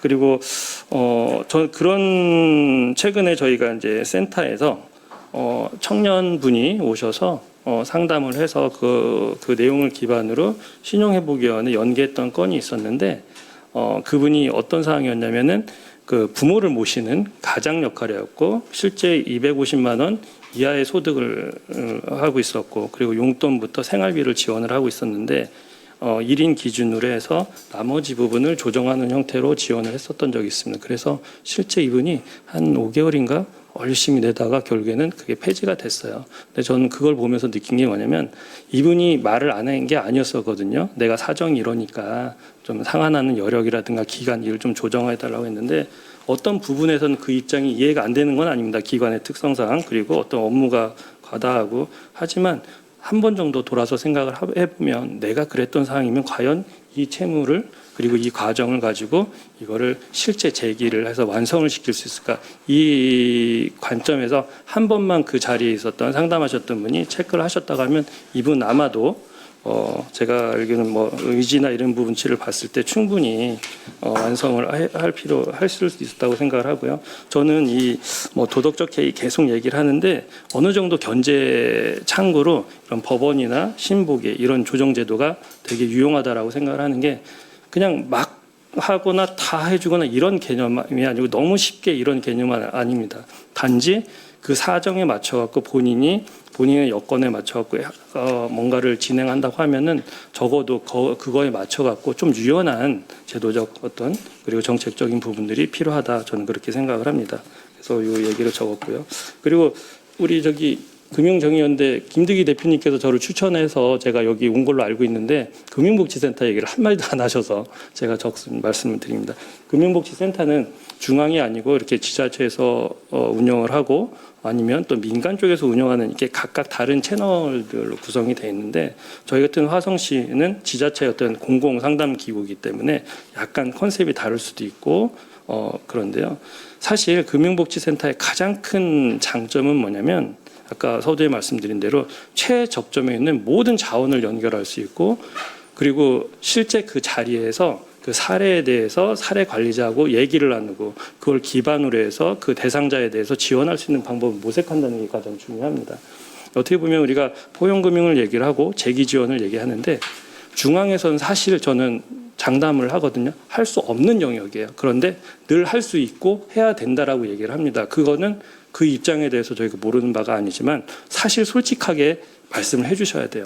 이 영역은 저희 같은 기관에서 그리고 기초에서 그리고 가장 최접점에서 만날 수 있는 데서 그 역할을 해주고 그거 바탕으로 해서 중앙에 있는 이러한 굵직굵직한 정책들을 같이 합쳐갖고 실제 재기 지원할 수 있는 방안을 모색을 하고 그 결과를 가지고 포용금융이라는 테두리 안에 결과로 보여주면 되는 거거든요. 저는 그 부분에 대해서 항상 이런 얘기를 하는데 늘 간과된다라는 생각이 듭니다. 그래서 그냥 제 가장 현장에서 얘기를 할 때 가장 만족도가 높고 어떤 정책이나 지원을 할 때 그 정책이나 지원이 가장 효과적으로 먹혔을 때 그 방법은 이런 최접점에 있는 그 채널을 활용하는 거고 저희 같은 경우는 최근에 한 10몇 가지 복지 자원을 연계한 사례가 있었어요. 정말 많은 기관들이 한 사람을 위해서 한 시민을 위해서 지원을 했는데 그분이 너무 고마워서 시장님한테 감사의 글을 적었는데 그 12개 기관을 다 적었습니다. 근데 그 결과론적으로는 저희가 중심을 두고서 했는데 모든 기관이 칭찬을 받았거든요. 그랬더니 그 해당 기관들도 너무 이런 쪽에 더 관심을 갖고 조금 더 적극적으로 변하거든요. 이게 사실은 중앙하고 지자체가 같이 해야 되는 영역이기도 합니다. 중앙이 잘했을 때 그리고 지자체가 잘했을 때 그 역할에 대해서 충분히 어필을 해주는 부분들 필요하다고 생각을 합니다. 그래서 저희는 요즘 뭐 핫하긴 한데 저희가 이제 운영하는 방식 중에 ABC라는 체계를 제가 저희 철학으로 만들었어요. 접근성을 높이고 사각지대를 해소하고 그래서 정보에 대해서 그 최접점을 만들어서 모든 복지 자원을 연결하자. 이게 저희 화성형 금융복지 모델 그리고 제가 센터를 운영하는 방식이거든요. 이 방식은 화성만의 모델이 아니라 사실은 이 포용금융 그리고 이 지금 채무자를 지원하는 입장에서는 요 부분들이 사실은 기본 베이스가 된다고 하면 아마 이런 부분들을 얘기하는 게 좀 의미가 있어지지 않을까 싶습니다. 그리고 사실은 신보기 여기 국장님도 계시지만 저는 그걸 하나 제안을 드리고 싶었어요. 저희가 예를 들어 금융복지센터에서 상당히 많은 부분들에서 채무조정 관련된 상담을 진행을 하는데 각각의 어떤 사항에 맞춰 갖고 컨설팅을 해주고 거기에 맞는 솔루션을 제기를 하고 거기에 맞게끔 연계를 하는데 예를 들어서 법원으로 들어가는 거는 법률구조무단을 통해서 들어가기 때문에 저희의 어떤 흐름이나 이런 게 다 연결이 되는데 신보기 쪽은 그 기록이 남질 않습니다. 근데 1차적으로 그걸 아셔야 되는 게 저희가 신보기에 맞춰 갖고 연계를 했을 때는 그만큼 충분한 상담을 가지고 들어갔기 때문에 신보기 담당자가 저희 같은 센터를 통해서 연계된 건에 대해서는 훨씬 수월하게 업무 진행을 할 수 있어요. 그걸 아셔야 돼요. 그게 포인트인데 상당히 간과가 된다는 생각이 듭니다. 저희가 그런 거를 했을 때 그래서 적어도 한 라인 아니면 그 각각 센터에 어떤 담당할 수 있는 직원이 배치가 돼서 저희 쪽에서 연계된 건들에 대해서 이미 어느 정도 정보 파악하고 그 데이터에서 공유하거나 아니면 그 건이 연계됐을 때 업무 처리가 좀 더 수월하게 할 수 있는 부분들 이런 부분들이 있으면 아마도 훨씬 더 수월해지고 이런 개선할 수 있는 방법들이 나아질 것 같습니다. 저는 그래서 금융복지센터가 어떤 1차 종합진단을 통해서 적합한 채무주정 기관, 뭐 신복이나 법원으로 이렇게 연계를 하면 법적, 사적 조정 절차가 끝난 다음에 다시 또 저희 센터 쪽에 이 부분들에 대해서 다른 형태의 복지 자원이 연계되는 부분들 이런 부분들이 같이 공유가 됐으면 좋겠습니다. 그래서 어떤 효율을 극대화하는 전용 패스트 트랙이 필요하고 그리고 사각지대를 없애는 상호 연계, 회신 재연계 구조가 마련이 필요합니다. 그리고 현장 중심의 실무 한 라인이 꼭 필요하다라고 저는 생각을 합니다. 그래서 저는 마지막으로 이런 말씀을 드리고 싶습니다. 이제 신용회복위원회나 법원은 어차피 우리나라 이미 사회 채무조정 어떤 두 축이거든요. 그 축에서 이런 어떤 그동안의 어떤 문턱 이런 부분들을 낮추고 그리고 이게 유연하게 지금 하려고 하고 있는데 저희 같은 금융복지센터, 지자체하고 어떤 연결을 통해서 채무자의 회복을 위해서 좀 공동으로 같이 할 수 있는 그런 그림을 있으면 좋겠습니다. 저희 화성시에서 얼마 전에 청년분이 자살을 하셨어요. 채무 이슈 때문에. 그래서 이제 저희 시에서도 저한테 저희 시장님이 그러면 청년을 위해서 어떤 거를 우리가 했으면 좋겠냐고 했을 때 제가 마땅한 대답을 드리지 못했어요. 저같이 현장에서 많은 분들을 상담을 함에도 불구하고 그런 사회 현상들 자체가 나만이 한다고 할 수 있는 해결되는 문제는 아니라는 생각이 들었었습니다. 그래서 우리가 사람이 숨 쉴 수 있도록 그리고 흩어진 점들을 연결을 해서 우리가 같이 하는 그런 그림을 그리는 게 실질적으로 채무자 정책 2.0 무엇을 바꿀 것인가 할 때 하나의 어떤 주제나 어떤 모멘텀이 됐으면 좋겠습니다. 네, 이상입니다. 예, 홍진섭 센터장님께서 이제 현장의 다양한 이제 상담 사례를 바탕으로 또 제도 개선해야 될 여러 방안들을 제안해 주신 것 같습니다. 발제자들께서는 주로 이제 중앙부처 간의 협업을 많이 얘기하셨다면 이제 중앙과 지자체 협업을 어떻게 또 강화할 거냐에 대해서도 또 하나의 과제를 던져주신 것 같습니다. 시간이 지났는데 제가 너무 마음에 와닿는 말씀이라 계속 듣다 보니 시간이 많이 오버가 됐지만 다음 토론자들께서는 토론 10분을 잘 지켜주시길 요청드리겠습니다. 다음 토론 말씀 듣도록 하겠습니다. 김진석 한월 법무사 사무소 대표 법무사님, 네, 토론 발언 듣도록 하겠습니다. 안녕하십니까, 김진석 법무사입니다. 저는 최초부터 법무사가 아니고 6월 30일까지 법원에 근무하다가 이제 퇴직을 하고 이제 법무사 이 사무소를 개업을 해서 이렇게 영업을 하고 있습니다. 그 전에는 이제 회생법원에서 회생위원으로 근무도 하고 또 마지막에 또 회생법원 총무과장으로서 이런 제도적인 이런 부분도 이렇게 많이 이렇게 이 원장님을 비롯해서 많이 그것을 고안도 하고 이렇게 고민도 하고 그랬었는데요. 이제 밖에 와서 또 이런 토론을 자료를 보니까 이 공공성을 대표하는 이 자리가 저하고 뭐 이해 상충되지 않는가 하는 역할도 있는데요. 그래서 제가 법무사로서 제가 이 토론하는 게 맞나 해서 법무사법을 한번 찾아봤습니다. 그래서 법무사법 목적에 보니까 법무사 제도를 확립하여 국민의 법률 생활 편익을 높이고 사법제도 건전한 발전을 기여한다. 그래서 공공성이 좀 남아있는 것 같아서 어쨌든 간에 이 부분도 제에 해당된다는 그런 생각을 가지고 이렇게 접하게 됐습니다. 그리고 먼저 발표하기 전에 우리 송창섭 이 센터장님 말씀처럼 제가 안에 있으면서도 밖에 있으면서도 늘 듣던 얘기인데 법원의 문턱이 높다 이런 말씀 많이 듣고 있습니다.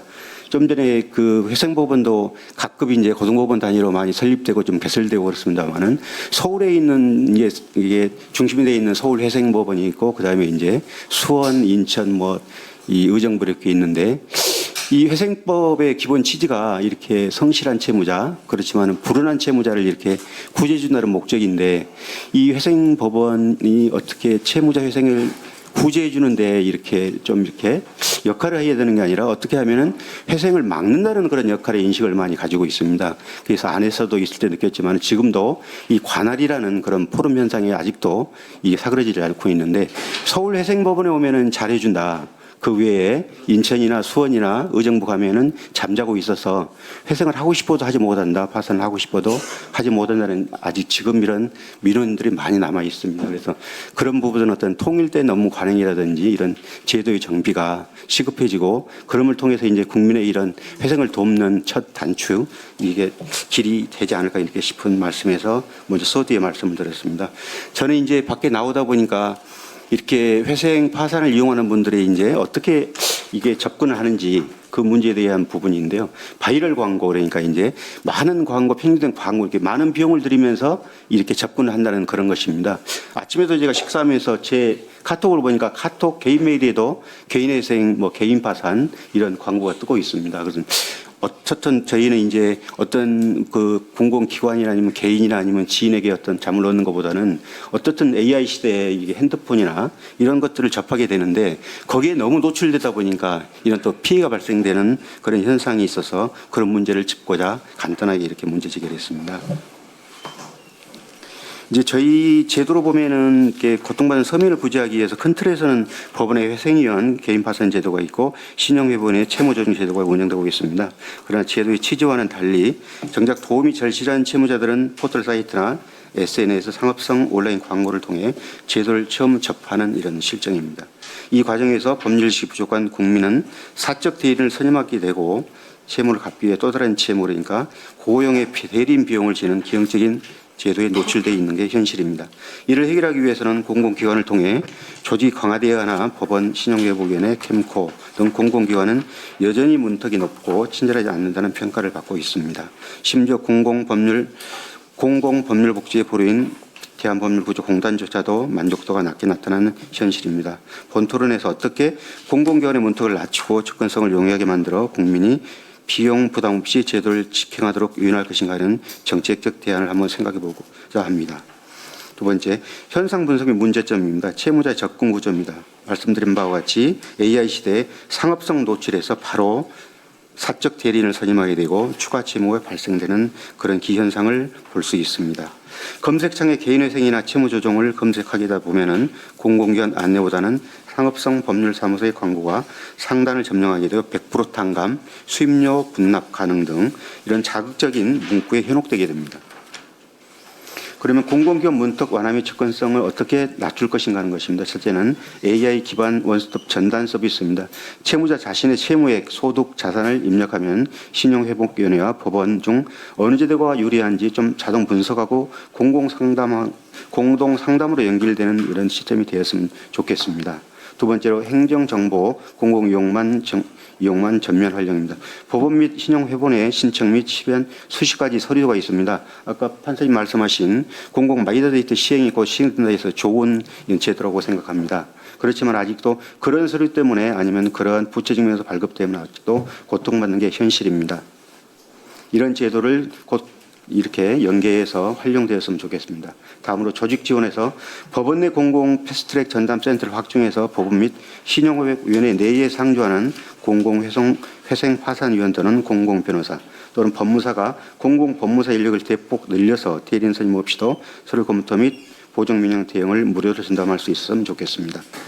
대한법률구조공단 체질 개선입니다. 지방변호사회, 대한법무사협회와의 협약을 통해서 국선변호사 제도 아니면 공익법무사 제도를 도입해서 국가가 보수를 지급하고 채무자는 무료로 이용하는 공공대리망 구축을 생각해 볼 수도 있습니다. 다음으로 인프라 확충입니다. 지자체 금융복지상담센터와의 밀착 연계를 통해서 중앙정보기관, 법원이나 신용회복위원회의 접근성 한계를 보완하기 위해서 주민센터 및 구청 단위의 지자체 금융복지센터의 상담 인력을 상시 배치해서 쉽게 상담이 이루어졌으면 합니다. 결론적으로 국민이 채무 고통에서 벗어나기 위해 찾는 첫 번째 문이 상업적 브로커 사무실이 아닌 공공기관에 문의해야 됩니다. 검색 단계에서 유인죄 강화 서류 및 절차의 획기적 간소화 그리고 친절하고 전문적인 무료 법률 서비스라는 체감형 경험을 저희는 제공을 해야 됩니다. 공공기관의 문턱을 낮추고 국민의 눈높이를 낮춘 서비스를 제공할 때 채무자는 비로소 비용 부담 없이 실질적인 재기의 기회를 얻게 될 것이고 이것이 곧 사회적 비용 절감을 위하고 건강한 경제 선순환으로 이어질 거라고 생각합니다. 네, 감사합니다. 예, 감사합니다. 김진석 법무사님께서 상업 광고 문제 그리고 또 공공기관의 문턱 완화 방안에 대해서 여러 제안 말씀 주셨습니다. 앞서 발제자분들, 토론자분들이 많은 제도 개선 방안에 대해서 제안 주셨는데 아마 이 제안들을 받아서 정책적인 변화를 만들어갈 책임 있는 기관 아닌가 싶습니다. 마지막 토론자이신데요. 김효빈 금융위원회 서민금융과 사무관님 모시고 마지막 토론 발언 듣도록 하겠습니다. 네, 안녕하십니까. 금융위원회 서민금융과 김효빈 사무관입니다. 앞서 많은 분들께서 좋은 아이디어를 주셨고 이런 부분들이 정책이 될 수 있도록 항상 귀를 열고 많은 목소리를 듣고자 저희가 노력을 많이 하고 있는데요. 다 아시는 것처럼 이제 금융위원회가 새 정부 들어서면서 포용금융 대전환을 핵심 3가지 금융 과제 중에 하나로 설정해서 국정과제이자 핵심 과업으로 추진을 하고 있고, 저희 대통령님께서도 채무 그리고 갚을 수 없는 빚, 그 추심 문제에 대해서 굉장히 많은 말씀을 주시고 계시기 때문에 금융위도 이 과제가 얼마나 중요한지 알고 있고 최선을 다해서 지금 추진을 하고 있는 상황입니다. 저희가 올해 그 포용금융 대전환이라는 회의를 통해서 6차례 회의를 통해 가지고 뭐 금융위 회사의 그 연체 채권이나 아니면은 그 채무 조정과 관련한 책임을 강화하고자 하는 많은 방안을 발표를 했고, 또 불법 사금융 같은 곳에 빠지지 않도록 다양한 정책들을 발표한 바가 있습니다. 이에 더해서 이제 6월부터는 포용금융 추진단이라는 이제 기구를 출범을 해서 저희 지금 송진섭 센터장님도 그 일원으로 와 계신데요. 여러 가지 분과들 을 통해서 다양한 각계각층의 목소리를 들으면서 저희 금융위원회 그리고 저희 또 산하기관들만으로는 들을 수 없는 다양한 현장의 의견들을 수렴을 하면서 조금 더 채무자에게 도움이 되는, 그리고 현장에서 작동할 수 있는 그런 정책들에 대한 아이디어를 폭넓게 저희가 수렴을 하고 있습니다. 사실 제가 이 부서에 온 지가 얼마 되진 않았는데 이 포용금융이 뭔가, 서민금융을 왜 해야 되는지, 그리고 채무조정을 왜 확대해야 되는지를 많이 고민을 하게 되더라고요. 근데 이제 이 결국에는 여러 이론적인 뭐 학술적인 내용도 있고 역사적인 사례들도 살펴보면 이제 상환 능력에 맞게 채무를 조정해 주는 것이 이제 차주의 그 경제 이탈 그리고 상환 포기를 막아서 이제 채권자, 채무자 그리고 국가와 사회에 결국에 정상적인 경제 생활로의 복귀를 통해서 더 도움이 되기 때문에 이게 뭐 후생경제학이라던가 공리주의적인 측면에서도 당연히 도움이 된다. 이런 얘기가 좀 도덕적 해이라던가 이런 비판을 막을 수 있는 아주 큰 그 논리 중에 하나 같지 않을까라는 생각이 들고, 이런 관점에서 여러 가지 정책들을 추진해 나가는 게 좀 중요한 것 같습니다.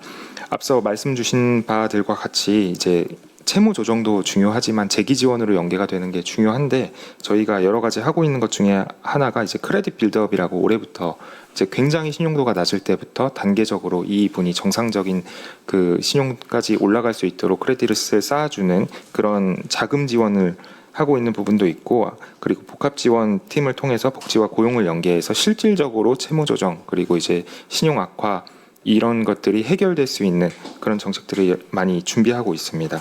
그리고 채무조정과 관련해서는 기관 협업이 이제 저희 금융권에서는 신용회복위원회가 있고, 그 다음에 이제 공적채무조정으로서 이제 사법적인 행정법원, 그 법원의 그 회생 파산 도산제도가 있는데, 이 차주 입장에선 사실 본인이 어디에 찾아가야 되는지를 모르는 것 같습니다.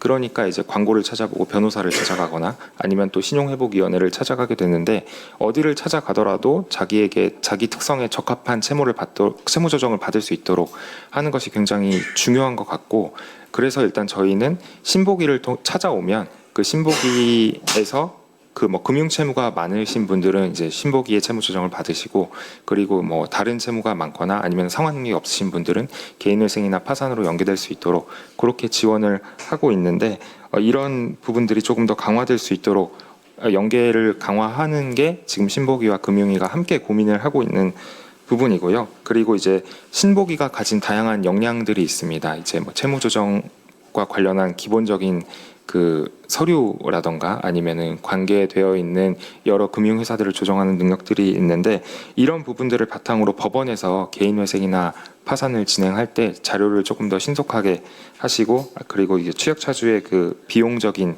지원도 해드리는 여러 가지 협업들이 이미 진행이 되고 있습니다. 다만 이런 부분들이 아직은 차주 입장에서 만족스럽지 않은 부분들이 있기 때문에 이런 부분들을 강화하는 것도 저희가 역점을 두고서 준비를 하고 있는 부분이 있고요. 이런 채무조정과 관련된 기관 협업을 더 강화하는 것도 중요하고, 그리고 저희가 좀 중요하게 보는 것 중에 하나는 금융회사가 이 포용금융에 적극적으로 참여를 하고 채무조정도 뭐 개인회생이나 신보기의 채무조정에도 더 많이 동의를 하고 뭐 이의신청 같은 것도 좀 줄이고 뭐 이런 것도 중요한 것 같은데, 이런 부분들이 제대로 작동할 수 있게 저희가 포용금융 평가체계를 이제 마무리하는 단계에 준비의 마무리 단계에 있고, 그리고 공공기관들이 보유한 연체 채권도 좀 빠르게 정리를 해서, 그래서 이제 차주들이 실질적으로 도움이 될 수 있도록 저희 채무자 정책 2.0이라는 오늘의 토론에 좀 맞는 주제인 것 같은데, 이런 부분들이 빠르게 현장에서 진행이 될 수 있도록 곧 발표를 하도록 준비를 하고 있는 부분이 있습니다. 뭐 국회라든가 아니면 차주라든가 아니면 외부에서 보시기에는 아직도 미비한 부분이 굉장히 많겠지만, 오늘 같은 토론회의 아이디어들이 실제로 정책으로 구현이 돼서 저희 금융위원회 그리고 정부에서는 정책으로 좀 답을 드릴 수 있도록 최선의 노력을 다하겠습니다. 네, 감사합니다. 예, 감사합니다. 두 분 발제와 네 분의 토론 말씀 잘 들었습니다. 본격적인 뭐 토론 진행하기 전에 혹시 플로어에서도 네, 혹시 질문이나 또는 발제 토론 들으시면서 혹시 제안 주시고 싶었던 분이 있으시면 손 들어서 말씀해 주시면 어떨까 싶습니다.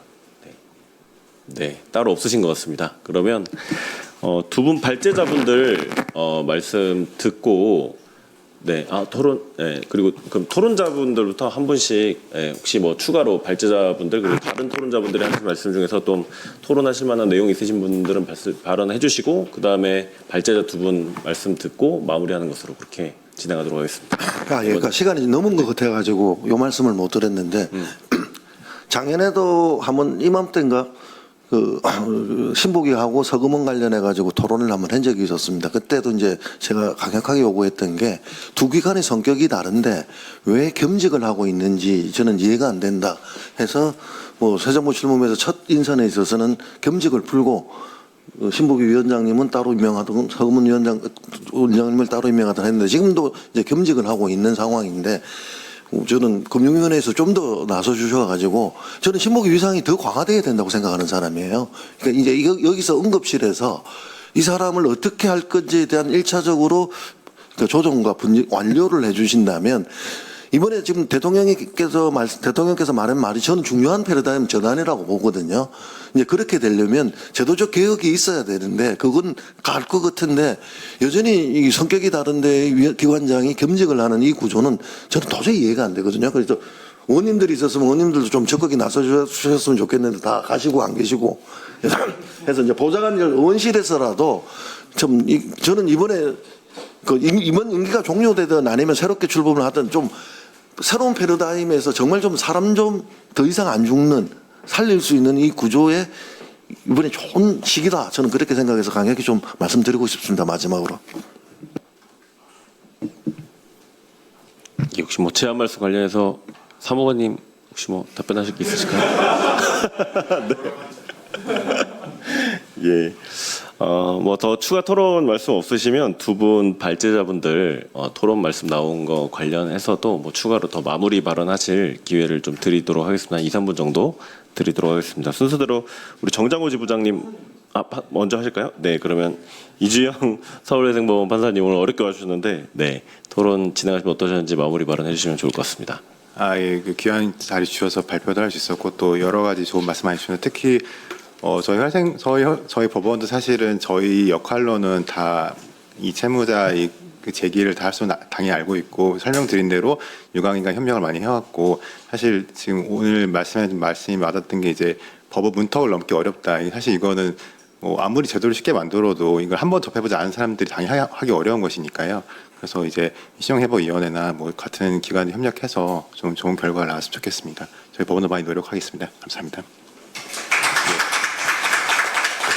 저희도 뭐 이런 간담회를 많이 해보면 사실 서울회생법원보다는 수원회생법원이나 다른 회생법원을 모셔야 되는 거 아닌가 이런 생각도 들었는데 네, 실무준칙이 좀 널리 공유가 되어서 지역별로 이런 좀 차등이 없는 그런 법원행정이 이루어지면 어떨까 하는 마음을 또 가져봅니다. 마지막으로 우리 정장호 지부장님 네, 마무리 발언 부탁드리겠습니다. 예, 오늘 토론회 때 정말 좋은 말씀 많이 들었고 특히 송진섭 센터장님께서도 지자체에서 할 수 있는 역할이 있다. 그것도 정말 저희 신보기 좀 정책하시는 분들이 좀 참고할 만한 내용인 것 같습니다. 이번에 대통령님께서 상록수 관련해 가지고 한번 좀 문제가 생긴 적이 있었는데 상록수는 사실 꽤 좋은 의도로 사실 설립된 회사거든요. 사실 신부기 직원들은 상록수에 대한 좀 호감이 있는 편입니다. 사실 솔직히 말하면. 근데 이제 결국에는 이제 제가 말씀드리고 싶은 것은 이런 채무자 정책에서 기관의 정체성이 중요하다. 결국 상록수는 채권자이기 때문에 채권자는 또 채무자한테 돈을 받고자 하는 게 본질적 영역이고, 또 법원 문턱이 높다고 했는데 법원은 사실 문턱이 높을 수밖에 없는 기관이라고 저는 생각합니다.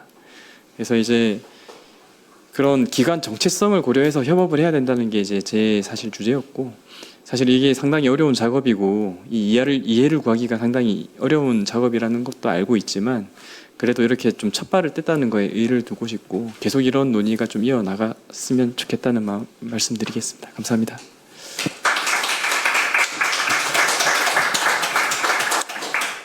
예, 저도 뭐 활동하면서 저희 전세 사기 피해자들하고 3, 4년 같이 전국을 돌아다니면서 활동을 했었는데, 이 도산제도 말씀을 드리면 다들 이게 잘 모르시기도 하고 여전히 이거 했다가 괜히 또 사회적으로 무슨 멍해가 씌우는 거 아니라 여전히 부정적인 인식도 많이 가지고 계시기도 하고, 아까 말씀하신 것처럼 공무원이나 교사인데 전세상에 나간 분들은 애초에 이 제도 자체를 이용하기 어려운 또 제도 한계들도 있다 보니까 여러 어려움을 겪으시는 걸 많이 봤습니다. 근데 그럼에도 불구하고 저는 저희 팀에서 다루고 있는 여러 주제 중에 이 주제가 가장 4, 5년간 많은 변화와 발전을 가져온 제도라고 생각을 하고, 여기 계신 분들의 노력 덕분에 여기까지 그래도 온 것 아닌가 싶습니다. 오늘 많은 아이디어와 제안들 주셨는데 이 내용들이 이제 정부와 국회에 좀 제대로 반영이 되어서 정말 채무자 정책 2.0 그리고 또 3.0까지 나아갈 수 있는 오늘 토론회가 되었으면 좋겠습니다. 한창만 의원께서 마무리 발언 하시면 좋았을 텐데 다 들으시다가 마지막에 나가셔가지고 마무리 발언을 못 듣게 됐는데요. 혹시 뭐 신용회복위원회 우리 국장님이나 우리 위원장님께서 공동 주최하셨는데 그래도 마무리 발언 한마디 뭐 해주시겠습니까? 공동 주최하지 않으시고 후원하셨습니다. 후원자 말씀 꼭 들어야 되는데. 네. 많이 들었고요. 사실 그 사무원님께서도 말씀하셨지만 최근에 신용회복위원회는 많은 변화를 하고 있습니다. 대략 말씀드리면 이제 그 채널을 강화하는 부분, 그다음에 제도를 강화하는 부분, 복합 연계를 강화하는 부분 이렇게 진행이 되고 있고요.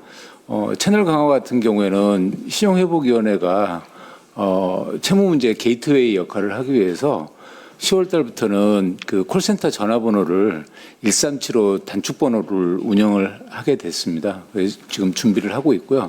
앞으로 신용회복위원회가 이런 변화를 준비하는데 오늘 토론회가 많은 도움이 될 것 같습니다. 감사합니다.